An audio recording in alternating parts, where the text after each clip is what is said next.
এবং এ কত বড় ড্যামেজ, এ টাইলস না তুলে টাচ আপ করে আপনাদেরকে নতুন করে দেখাচ্ছি। আপনারা দেখুন আমি কীভাবে এই টাইলস টাচ আপ করছি। দেখো আমি টাচ আপ করে আমাদের দেখাচ্ছি কীভাবে টাচ আপ করতে হয় একটা ড্যামেজ টাইলসকে। দেখুন দাদা ভিডিও।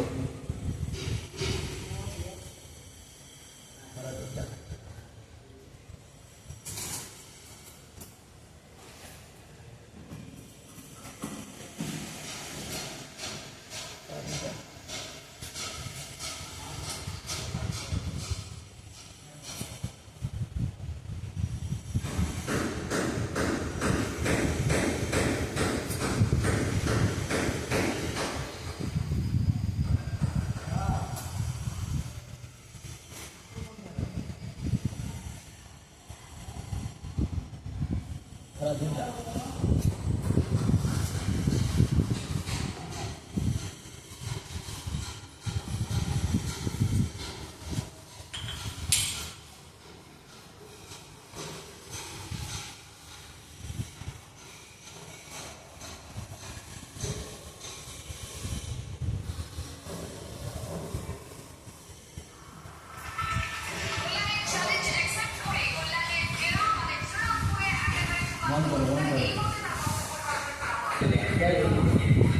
এগুলো দেখা যাচ্ছে না যে কোথায় ড্যামেজ ছিল।